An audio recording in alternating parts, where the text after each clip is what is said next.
Hello friends, welcome to Aarthi's kitchen. நம்ம இன்றைக்கி பார்க்க போகிற ரெசிபி பொட்டேட்டோ ஃப்ரை, அதாவது உருளைக்கிழங்கு வறுவல். இந்த உருளைக்கிழங்கு வறுவல் பார்த்தீங்கன்னா curd rice, variety rice, sambar rice எல்லாத்துக்குமே சூட் ஆகுங்க. இது வாங்க இதை இப்போ எப்படி பண்ணுறதுன்னு பார்க்கலாம். நான் இன்றைக்கி 1/4 கிலோ அளவுக்கு உருளைக்கிழங்கு எடுத்திருக்கேன். இந்த ஃப்ரை பண்ணுறதுக்கு முதல்ல உருளைக்கிழங்கை நல்லா கழுவிட்டு அந்த தோலெல்லாம் எடுத்துட்டு இந்த அளவு திக்னஸ்க்கு கட் பண்ணி வச்சுக்கோங்க. ரொம்பவும் மெல்லிஸாக கட் பண்ணாதீங்க. இந்த மாதிரி வறுவல்லாம் பண்ணுறதுக்கு பேன் கொஞ்சம் அகலமாக இருந்தால் நல்லாயிருக்கும். அதனால் இந்த மாதிரி அகலமாக இருக்கிறதா பார்த்து எடுத்துக்கோங்க. அதில் ஒரு 3 டேபிள் ஸ்பூன் அளவுக்கு எண்ணெய் ஊற்றிக்கோங்க. எண்ணெய் நல்லா சூடானோடனே அதில் 1/2 டீஸ்பூன் கடுகு, 1/2 டீஸ்பூன் உளுத்தம்பருப்பு, 1/2 டீஸ்பூன் ஜீரகம் இதெல்லாமும் சேர்த்து நல்லா பொன்னிறமாக வறுத்துக்கோங்க. அது கூடவே வாசனைக்கு கொஞ்சம் கருவேப்பிலையும் சேர்த்துக்கோங்க. கருவேப்பிலை சேர்த்து லைட்டாக ஃப்ரை பண்ணோடனே நம்ம கட் பண்ணி வச்ச உருளைக்கிழங்கு சேர்த்துக்கலாம். உருளைக்கிழங்கு வந்து ஒன்றோட ஒன்று ஒட்டாமல் இந்த மாதிரி தனித்தனியாக இருக்கிற மாதிரி போட்டுக்கோங்க. இந்த மாதிரி உருளைக்கிழங்கு எல்லாத்தையும் போட்டுட்டு இந்த எண்ணெய் வந்து இந்த உருளைக்கிழங்கு லேசாக கோட் ஆகிற மாதிரி லைட்டாக மிக்ஸ் பண்ணி விட்டுக்கோங்க.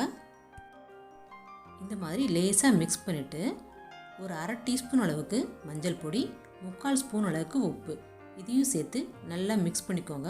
இந்த மஞ்சள் தூளும் உப்பும் உருளைக்கிழங்கோட எல்லா இடத்துலையும் படுற மாதிரி நல்லா கலந்துக்கோங்க.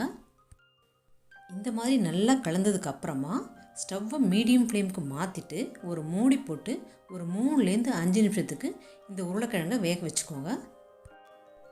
உருளைக்கிழங்கை இந்த மாதிரி ஈவனாக ஸ்ப்ரெட் பண்ணிவிட்டு அதுக்கப்புறமா மூடி போடுங்க. இந்த மாதிரி மூடி இந்த உருளைக்கிழங்கு ஒரு 3/4 பாகம் வேகிற அளவுக்கு வேக வச்சுக்கோங்க. ஸ்டவ் வந்து கண்டிப்பாக மீடியம் ஃப்ளேமில் தாங்க இருக்கணும். இப்போது இது மீடியம் ஃப்ளேம்லேயே ஒரு 3லேருந்து 5 நிமிஷத்துக்கு வேகட்டும். இப்போ 5 நிமிஷம் ஆயிடுச்சு. மூடியை ஓப்பன் பண்ணி பார்க்கலாம். இந்த மாதிரி ஒரு கரண்டியால் எடுத்து கட் பண்ணி பார்த்தீங்கன்னா நல்லா வெந்திருக்கிறது உங்களுக்கு தெரியும்.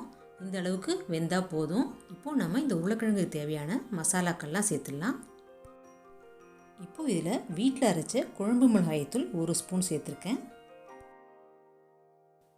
நீங்கள் தனி மிளகாய்த்தூள் சேர்க்குறதா இருந்தால் 3/4 ஸ்பூன் அளவு சேர்த்துக்கோங்க.